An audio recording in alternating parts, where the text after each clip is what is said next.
History recalls the events of the past. Here today, we'll go on historically.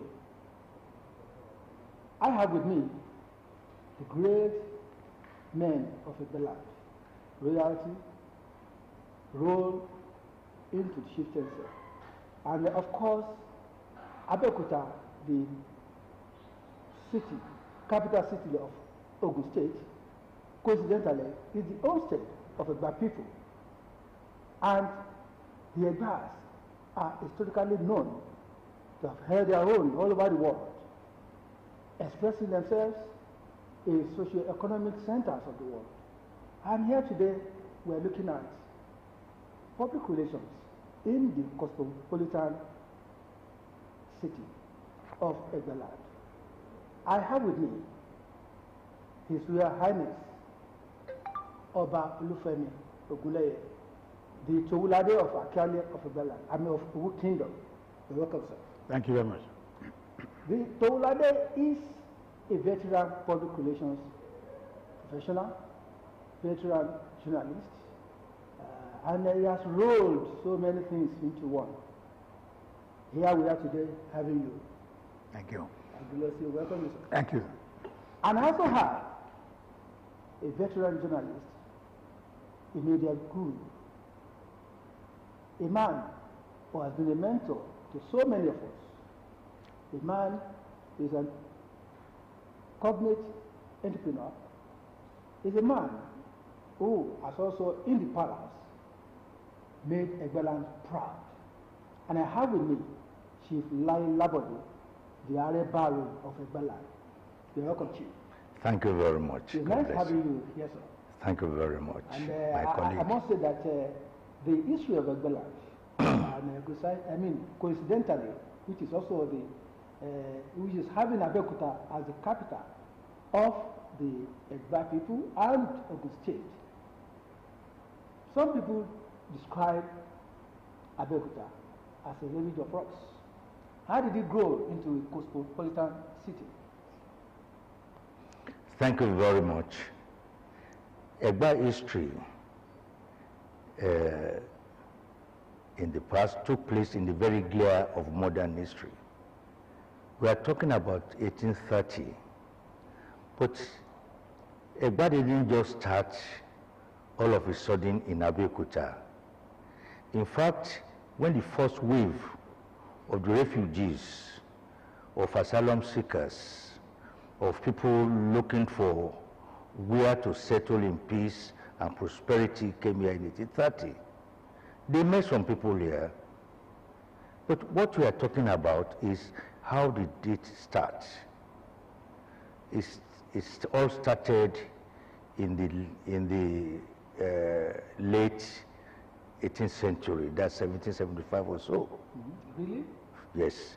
The Oloyo, you recall that Oyo Empire spread as far as Ghana, but there are many empires that are falling. We have Roman Empire, we have British Empire, and so on. So when corruption comes in, there are many things that will happen. So it was started by Lishobi, that is to organize rebellion. But the main wave arrived here in Abeokuta in 1830. Lishobi didn't actually get here. It was Sodeke, the generalissimo that let Egba here. And there were many groups. Egba means take, accept, accommodate.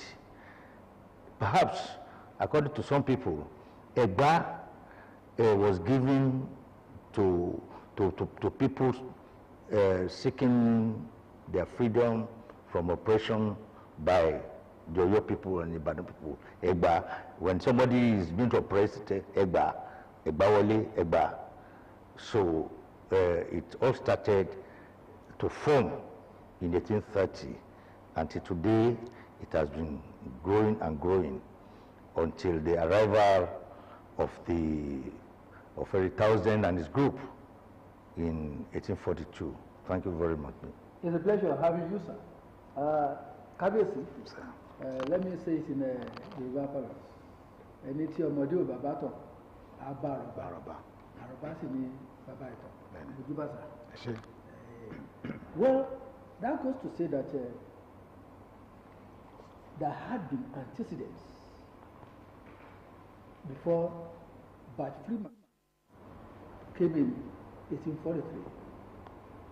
And we could also recall that in the areas of business, in other socio-economic stratas, we have found EGBALAND doing their work. Kabes, can you let us into the uniqueness? Yeah, quite nicely. The EGBA, as we know, have been very, very industrious and hardworking where they were. That is before Abeokuta. And at that time, almost all the Yoruba setup, they were united to they were neighbors to themselves. You had the Egbas, you had the Jebus, you had the Owu that I am part of. You have other people from Lorraine after the old Oyo was broken. They all spread into so many places, and the Egba were known to be powerful warriors, industrious, good farmers, good artists, weaving cloth and doing so many good things. And we were neighbors in those days. That is Egba and the Owu and others. We know ourselves. We know where we live together. But thank God, when somebody like Lishabi came in, said it was enough for him to liberate Egba from the clutches of the Oyo people. The Ilaris will come and for their wanting Shakole, punishing them, doing so many kind of things. Then the man just out of sheer native intelligence organized what we call Aro. Aro is a cooperative thing.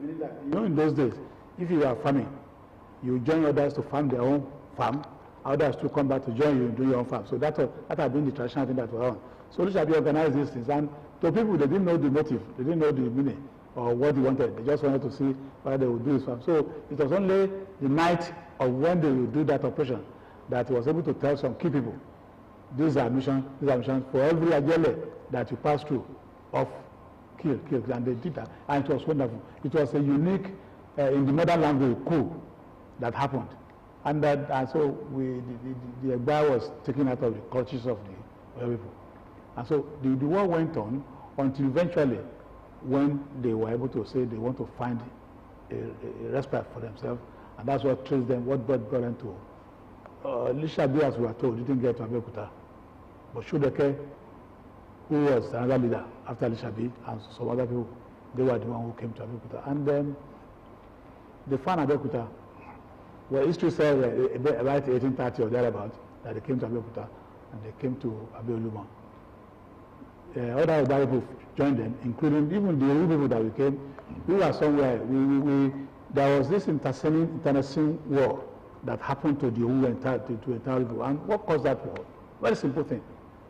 The government at that time ordered to end slavery, and the Yakubu international market was the epicenter of where slavery had been transported. The Jebu didn't support the Jebus, their own business. They are not in slave trade, but they enjoy marcoside from slave trade because they created gateway. Custom. Each slave that was taken away, they will take their own royalty. Custom. So they are custom. So in a way that indirectly they were benefiting seriously from slaves. So they wanted to make sure that the thing did not end. But the Olu who was then at that time was the one giving collective decision. Collective about Oloyo, Ife, Ogumasho. They said, look, this slavery must stop. And so they gave the Olu the power to intervene and stop them. The man did. In fact, the first culprit at the court was the son of the prince from Oyo, Aule. He was the one caught in slavery. And because he was a prince, they didn't give him the death punishment. But rather, they gave him civil punishment and making him feel like that. That was a bit diplomatic. It was. So that was the beginning of why every people now colluded to say, what is this all we do? They are so heady, they are so stubborn, so the war became a very serious thing that the Ife was there, the Oyo was there, even the Jebu the question of whether there was a disagreement in alligator paper was just a ruse. That little fight couldn't have caused anything, but there were the inside. Probably because of the level of education at that time. Well, perhaps. So, but that way anyway. Well, our from the point of history is that if perhaps if the Eba people had joined in fighting with Yowu to suppress those who want to suppress them, maybe we wouldn't have been as distracted as we were before we get to Abeokuta.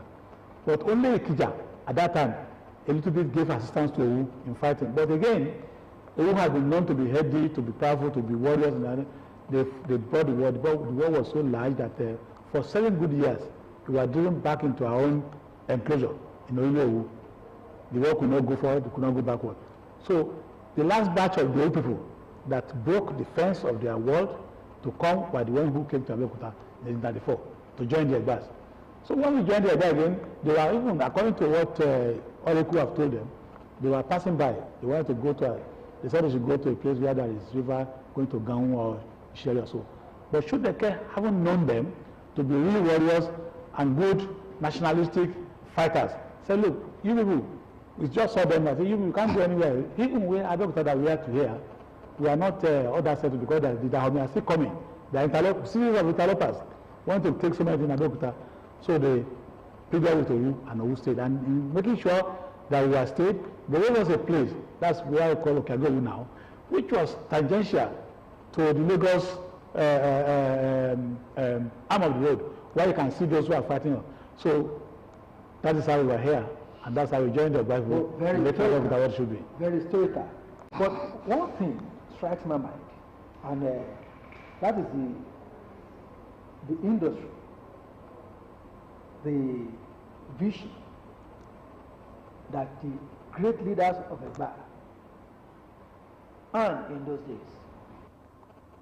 Could you give us an account of how they came about being leaders in the industry, in the economy, in business, and the like? Thank you very much for this very question. There was this historical rendition that right from the time of Lishabi up to the time of the final general, because Moses started taking the children of Israel out of Egypt. But eventually, it didn't last. You have Joshua completing the entire thing. So they can.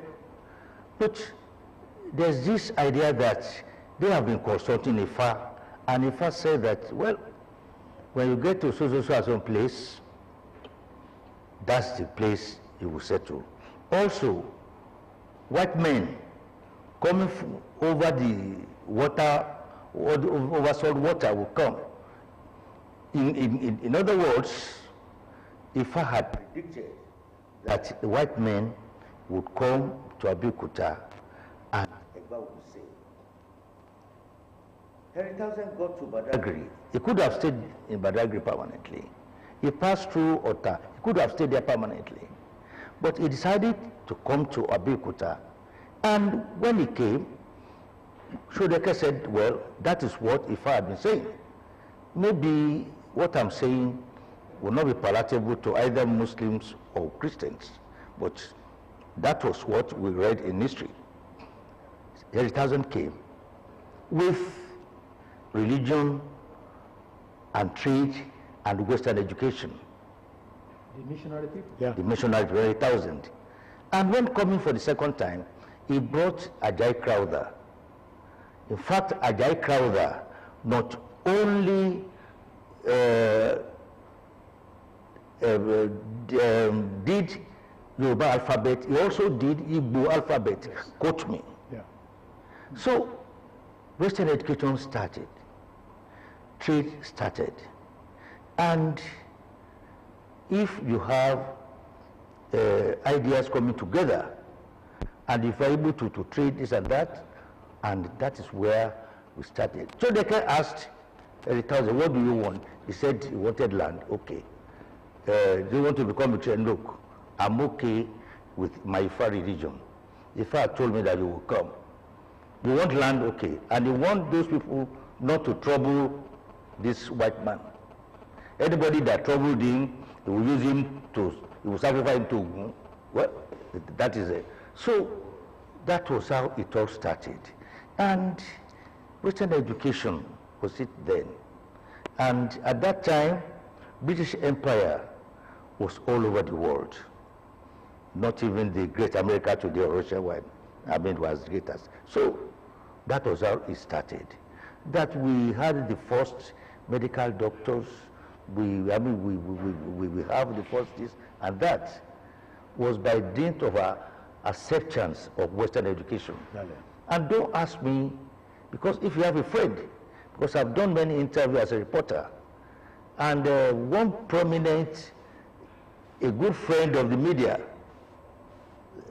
you know him very well, I won't mention his name, would always tell us that without CMS, no EGBALAND. Mm-hmm. Because he was alleging that the CMS armed EGBA, and that was why attack from the north by the Badu and the Oyos could not come through. Attack from the west, as Maccabi said, by Dahomey could not come through. From the east, by the Jebus could not come through. And so we were protected and were able to learn from the ideas of the British, trade, education, and religion. And that's why we were able to have the first. Thank you very much, Arebaru. Kabisi, I want to look at the principle of public relations, or perhaps the approach that the Egbas utilized. I agree that the missionary people came to EGBALAND, but I could also sense some very good human relations and diplomatic moves being made by the so-called leaders in those days. And that led them into exploring greatest opportunities that were in the world in those days. Can you give us, what were the benefits of the public relations approach that they adopted in those days? Yeah, thank you. Even the missionaries those days, I would say their activities were the foundation of what we call public relations today. Because it's not only they brought in evangelism, they put so many things in place to make sure there should be an element of public relations in convincing people to take their own religion.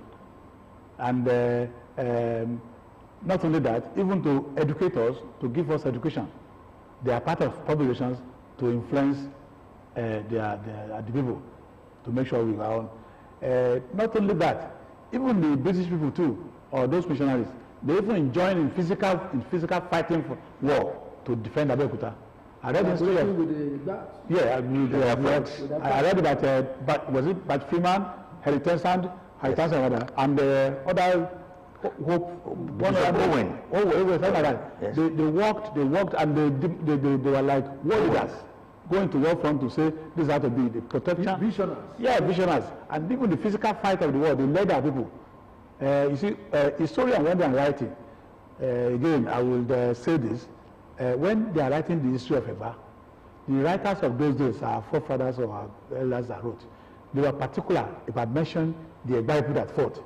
It's not only the EGBA that fought the war. No. Correct. Okay. No. My own great-grandfather, Lakpeleke, Akinlele Balefa, from Papalanto, they were the militia from Owu that joined the EGBA Allied forces to fight. And I am a product of the war that happened at that time, and the program I will explain that to you. My great-grandfather, Lakpeleke, who was the leader of the war with the fighters from Sango in those days, driving away the Dahomian. By Yesi or Miaota, they saw they saw a lady selling fried fish. And the old man came out of his horse and said, look, are you a fool? You had noise, you had gunshot, then you still had the courage to be looking, to be selling, to be hawking the fish. They picked this girl on my grandfather's horse and brought her to Akinlele. That man was the mother of Ogunleye, my grandfather. Oh, so who says I'm not part of the history? So when we were talking, some of our colleagues said, no, the word didn't come, the word didn't pass. I said, no, don't say so. I'm a witness, I'm an evidence of what happened. So our forefathers too joined in making Egba what we are today. Baro, Yeah. how did we sustain our culture in the midst of European incursion? Well, I won't call it incursion in the case of the early formation of EGBALAND. Today, statistically, we say Egba comprises 143 townships. Maybe if I'm right, Abeokuta is about 10 or 11, I'm not sure. Bagua is about 17. I think it was about 3 or so. If I remember, it's a conglomeration. It is. So what we are talking about is that respect for everybody's culture, and that is understanding. Is there. As I said, we were here in the early days of the Egba formation. There are 3 Ijais in Abeokuta today. Yeah. There is Ijai Kukudi, there's Ijai Obirinti. They came after Owu. We came in 1862. I'm talking of the biggest Ijai. Yeah. There are 3 of them. Now, it was, why is it that whenever there was a problem in Oyo, they will always come to Abeokuta, this land of freedom. It is. And people were ready to accommodate one another. And nobody interferes or intervene, at least in your affairs. Now, whatever you have brought to Abeokuta, you just have to maintain. Yeah.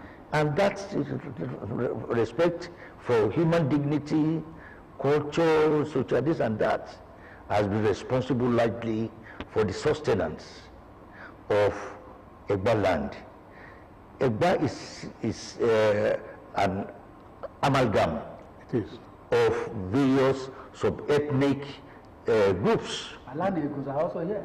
Of course, you have Agoigun. Yes. Take Bagua for example. You have Odoyo near Itoku. The Baguas are. Oyos are there. You have Agobadan. Ibadan people are there. You have Owe, this Awe. You have Ojagbo. You have Ido. All the 17, you have 2 Ijais.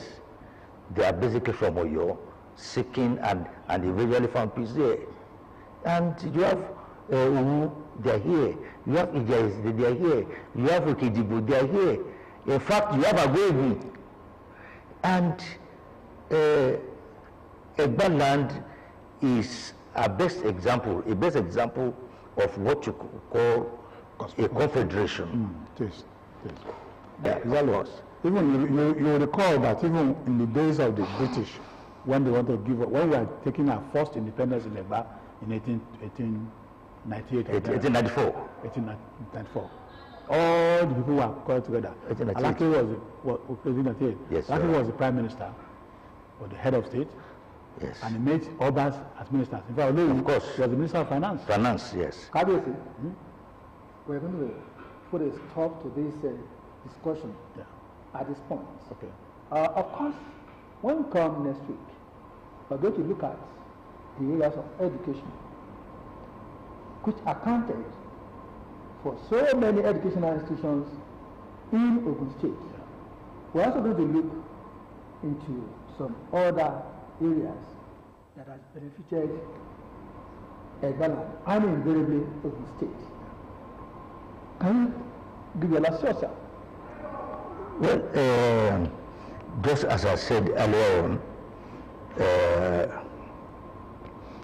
I'm a Nigerian man, and when I was told that when we go to Abeokuta in 1862, we were asked to join our kids and came.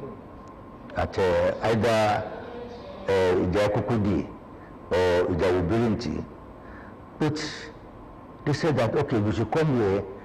And since I read some documents from Maki, I discovered that it was God that has brought Egba people together.